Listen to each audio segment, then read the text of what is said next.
আসসালামু আলাইকুম প্রিয় প্রশিক্ষার্থীবৃন্দ, কেমন আছেন আপনারা? আশা করছি আপনারা অনেক অনেক ভালো আছেন। ভোকেশনাল ল্যান্ড সার্ভে ভূমি জরিপ প্রশিক্ষণ কোর্সের অনলাইন ভিত্তিক ক্লাসে আমি স্বাগত জানাচ্ছি আপনাদেরকে।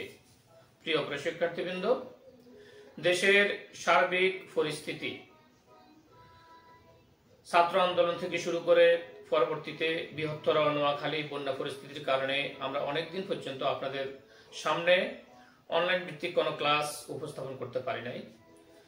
এই জন্য আন্তরিকভাবে দুঃখ প্রকাশ করতেছি। আশা করছি ইনশাল্লাহ আমরা রিসেন্টলি আমাদের অনলাইন ভিত্তিক ক্লাসের যে ঘাটতি, ইনশাল্লাহ এই বিষয়গুলো পূরণ করতে আমরা সমর্থ হব। প্রিয় প্রশিক্ষার্থীবৃন্দ, আমরা আজকে যে বিষয়টি নিয়ে আপনাদের সামনে উপস্থিত হয়েছি সে বিষয়টি হলো, ইতিপূর্বে এই ধরনের ক্লাস আমরা আপনাদেরকে উপস্থাপন করছি। সেটি হলো একটি অসম আকৃতির জমি থেকে আপনি ছোট বা বড় কোনো একটি প্লট যখন আলাদা করবেন।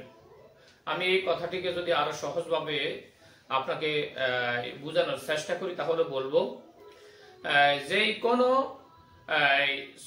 মাপের, যেই কোনো সাইজের একটি বড় জমি থেকে একটি ছোট জমি যদি আপনি আলাদাভাবে বের করতে যান, আলাদা করতে যান, অথবা একটি জমিকে 3টি, 4টি, 5টি প্লটে ভাগ করতে যান, বন্টন করতে যান, তখন কোন প্রক্রিয়ায় কিভাবে কত সহজে আপনি সেই প্লট বন্টন বা প্লট ভাগ প্রক্রিয়াটি করতে পারবেন, সেই বিষয় নিয়ে আমরা আজকে কথা বলবো।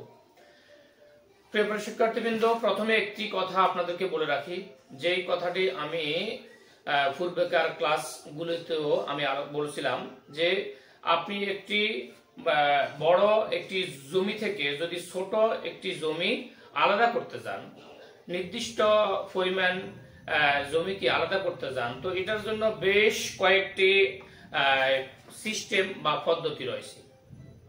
কথা হলো, যে সিস্টেমটা আপনাকে বোঝানো সহজ হবে, আপনার বুঝতে সহজ হবে, আমরা সেই সিস্টেমগুলোই আলোচনা করার চেষ্টা করি।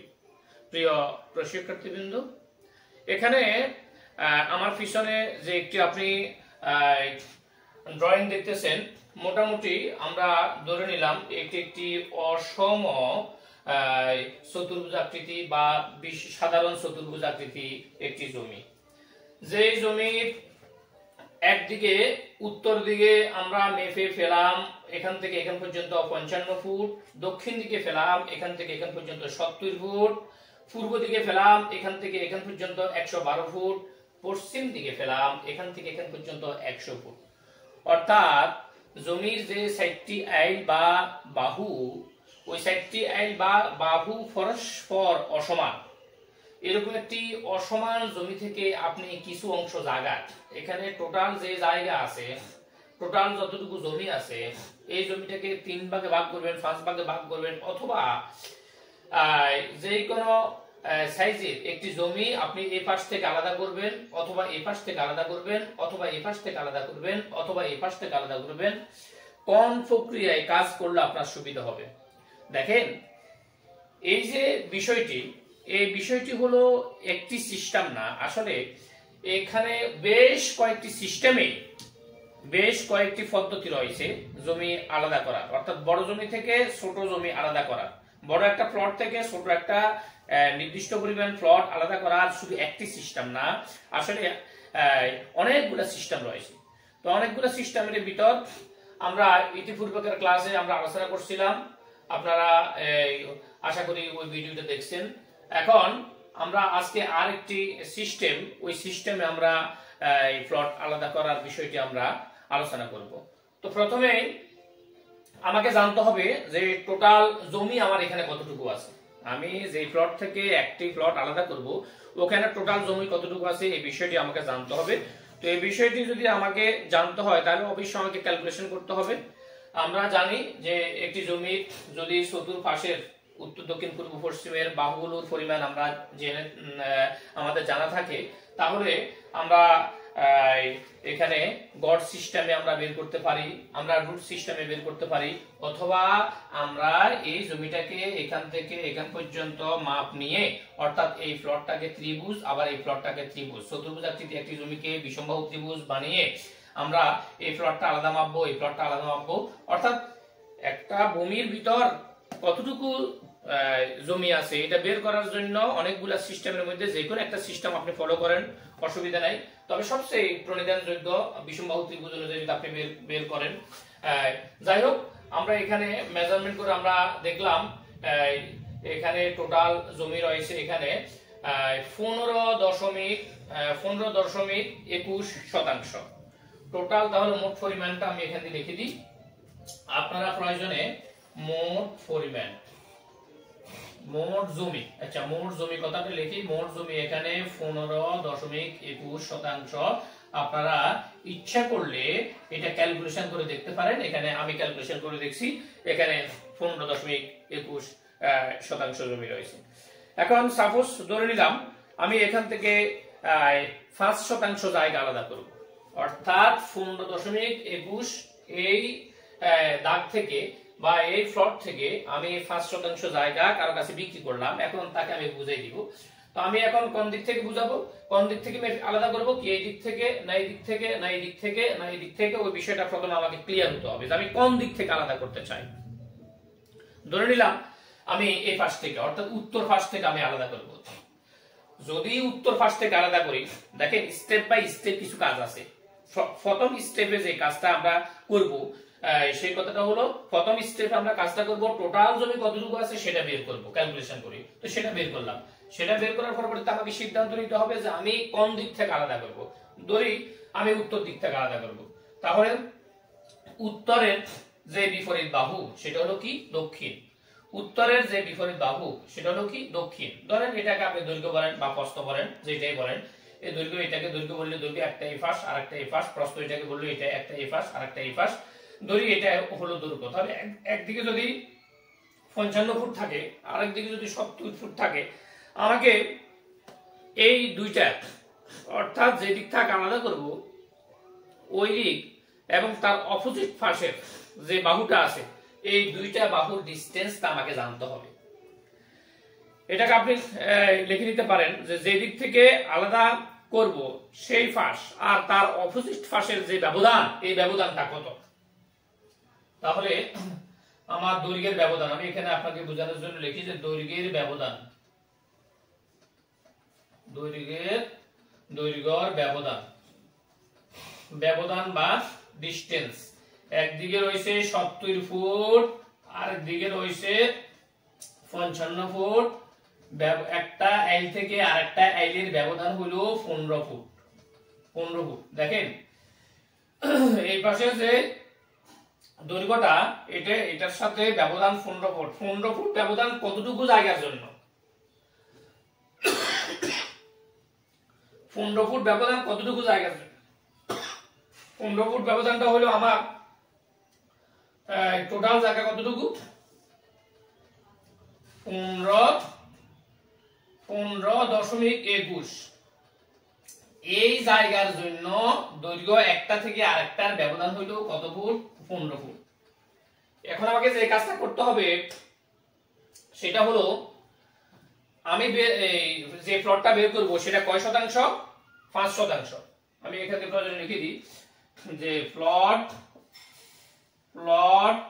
বের করতে হবে 5%। প্লট বা জমি আলাদা করতে হবে 5%।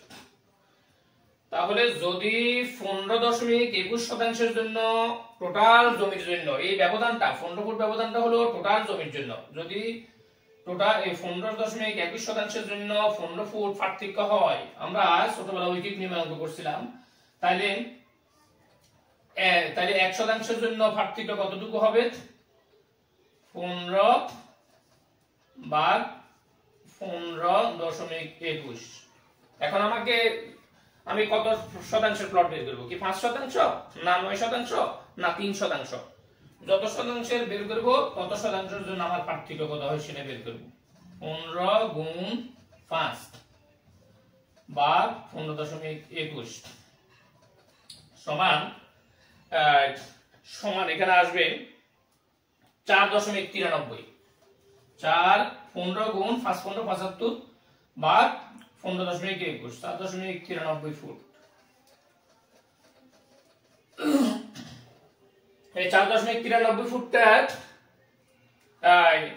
অর্থাৎ 5% প্লটের জন্য 4.93 ফুটটা ব্যবধান হবে। অর্থাৎ এই দিকের দৈর্ঘ্য যদি 55 ফুট হয়, 5% প্লট আলাদা করতে হলে এই দিকের দৈর্ঘ্য দিবেন আপনি, দৈর্ঘ্য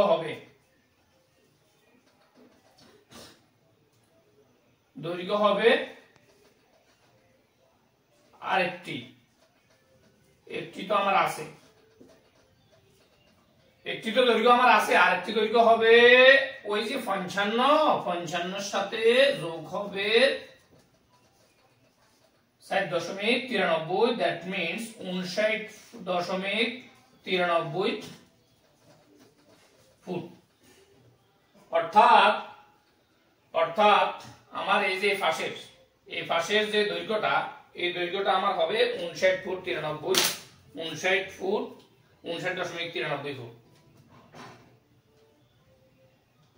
কথার কথা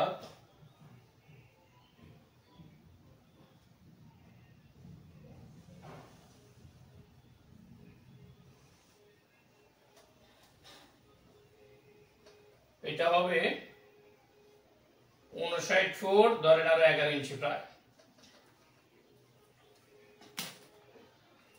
এখন তাহলে দৈর্ঘ্য এখানে দৈর্ঘ্য কত? 59 ফুট 11 ইঞ্চি, আর এখানে দৈর্ঘ্য কত? 55 ফুট। এখন আমাকে এবার প্রস্থটা বের করতে হবে। তাহলে এই দুইটা দৈর্ঘ্যের গড়টা কত হবে? একদিকে দৈর্ঘ্যের গড়, এবার লেখেন দৈর্ঘ্যের গড় হবে, একদিকে আমার আছে 55 আর একদিকে আছে 59.93, দুটোটা যখন যোগ করব তখন হবে কত? আমরা দুটোটা যখন যোগ করব তখন হবে 57.47, সরি দুটোটা যখন যোগ করব তখন হবে 114.93, 114.93 ফুট বা গড় করব, 2 দ্বারা ভাগ দিব, 2 দ্বারা যখন ভাগ দিব তখন এখানে হবে 57.47 ফুট, 47 ফুট। এটা কি হবে? এটা হবে গড় দৈর্ঘ্য। অর্থাৎ এই দৈর্ঘ্য আর এই দৈর্ঘ্য গড়টা হবে 57.47 ফুট। এখন আমাকে আমরা কতটুকু জমি আলাদা করতেছি? টোটাল মোট জায়গা, এটার ভিতর মোট জায়গা 15.21% ভিতর আমি আলাদা করতেছি 5%, তাহলে প্রস্থটা আমি কিভাবে বের করব? দৈর্ঘ্য দিয়ে ক্ষেত্রফলকে ভাগ দিলে প্রস্থ পাওয়া যায়। তাহলে 5 গুণ 435.60, এটা ক্ষেত্রফল, মানে যেই যতটুকু প্লট আলাদা করব ওটার ক্ষেত্রফল হলো এটা। ভাগ দিব কত দিয়ে? গড় দৈর্ঘ্য দিয়ে ভাগ দিব। 55 আর 59 ফুট 11 ইঞ্চির গড় দৈর্ঘ্য কত পাইলাম? 57.47 ফুট পেলাম। 2178 বর্গ ফুটকে আমরা ভাগ দিব গড় দৈর্ঘ্য দিয়ে, তাহলে প্রস্থটা পাবো। ভাগ দেওয়ার পরবর্তীতে এখানে যেটা পেলাম সেটা হলো 37.90 ফুট। এটাকে আপনি বলতে পারেন 37 ফুট প্রায় আরো 11 ইঞ্চি। অর্থাৎ এখান থেকে এখান পর্যন্ত 37 ফুট 11 ইঞ্চি মেপে দিব। ঠিক এখান থেকে এখান পর্যন্ত আমি 37 ফুট 11 ইঞ্চি মেপে দিব।